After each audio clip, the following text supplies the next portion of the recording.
Why is the lack of accomplishments by our state legislature thus far in 2025 and our governor a good thing?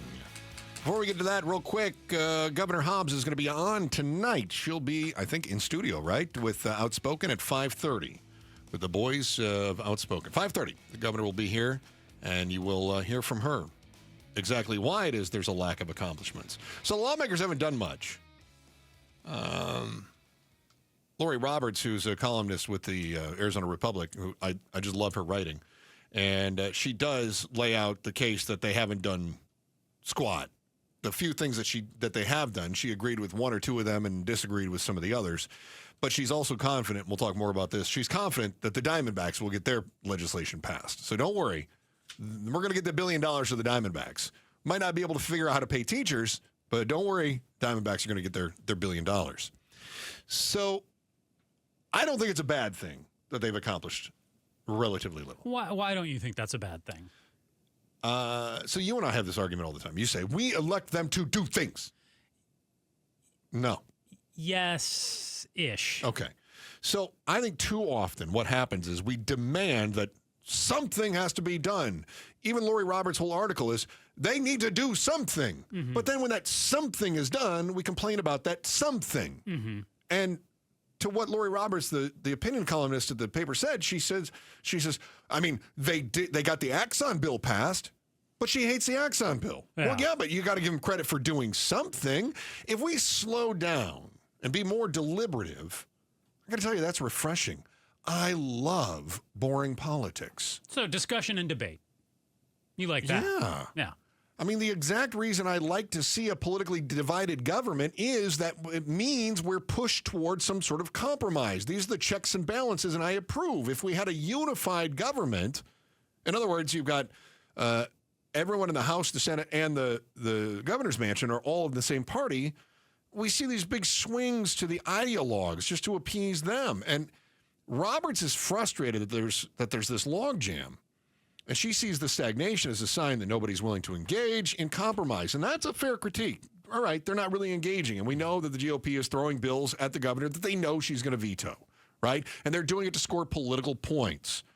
They're working toward fundraising for the next election, and they're trying to stay on top of this ideological heap. No, I have more MAGA bona fides. No, I'm more MAGA bona fide. No, I want to stop illegal immigration more. And they throw something out there that's ridiculous, oftentimes unconstitutional, and they know that she's going to veto that. But they need the headlines that they are fighting for their people. Why do you Not think that they're doing something. They need to show that they're fighting because we live in a time, Joe, Yes. that we value the fight more than we value the results. You want to get to that now? I don't know, that's where I had it. Well, why do you think they need the headlines? Fundraising. That they're fighting for their people. It's elections. This is politics 101, right? I have to get my name out there. I have to show people that I am their warrior, and then they're going to give me money. Let's back up even more, too, because I think a majority of people do Put want... a percentage on it.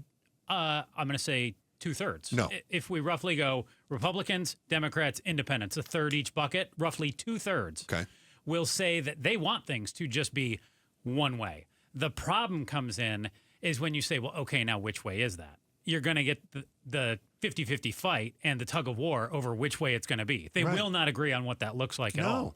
But I do think most people want it to be one way. You're really only going to find independents who say, you know what? I like a mix of Republicans and independents. That's where oh boy, you're doing math and it's going to end up on the radio here? If I'm a hardcore Republican, and I got a 50% chance of seeing it go my way, or a 100% chance of seeing my politician fight for it to go my way without any results, which one am I doing? If I'm a hardcore Democrat and I got a 50% chance of seeing it go my way or seeing it go to a way that I think is destructive to the nation, or I can see 100% of my favorite politician who's standing up and speaking for me in the fight, even though there's a 0% chance of anything getting done, which one would I prefer? I understand why you say that. I just don't agree with you because I do think we're still a results-based society. Yes, we want to see the fight, and yes, that fight is the shiny object. And a lot of us do gravitate to the shiny object. But at the end of the day, the shiny object doesn't mean anything if we don't actually have things get done. Doesn't matter. We're children with a rattle. That's it. We don't care because we know that at the end of the day, mom and dad are still going to do the airplane and give us our Gerber's mush. But we want the rattle. We want the rattle. The rattle's the results, right? The rattle's the fight. We want the shiny thing. We want the rattle. Yay, rattle. Mm-hmm. But as far as the meat and potatoes, we're confident we're going to have whatever it is that we need. It's that we like the fight.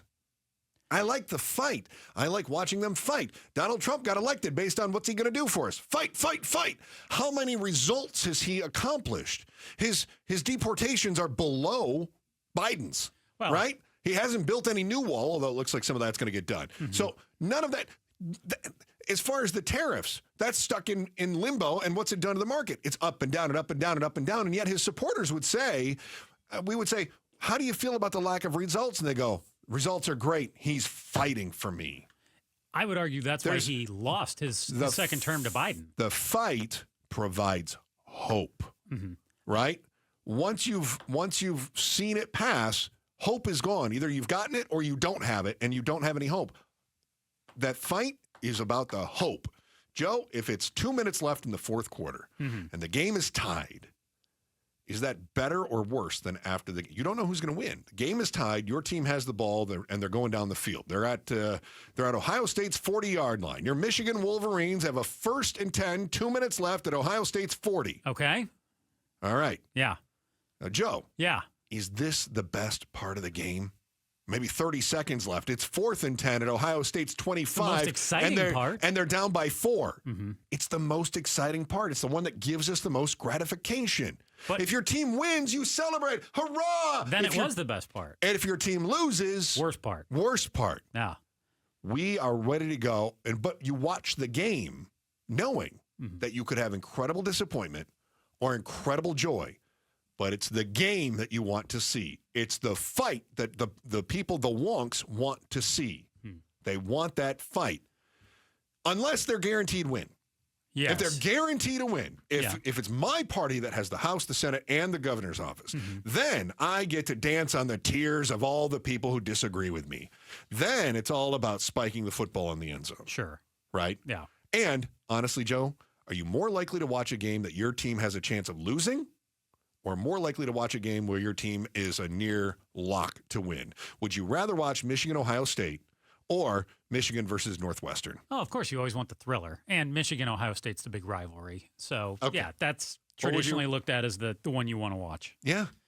We love the fight. Yeah. If we feel like our people are in the fight, we love the fight. Yeah. And we pay money for the fight. You've laid out a very compelling argument. If I can just give another $10 and it gives my team an advantage in the fight, I'll give them more money. And that's how politicians, they go, hey, man, it's 4th and 1 with 4 seconds left. We're down by 4. If you make a $10 donation now, we might win. Yeah. And we go, okay, well, I got to help my team win. No, I love your argument. My pushback. No, I do. It's brilliant. It is. Thank you. My pushback is, again, that's why Trump lost that first term, because he was Mr. Shiny Object.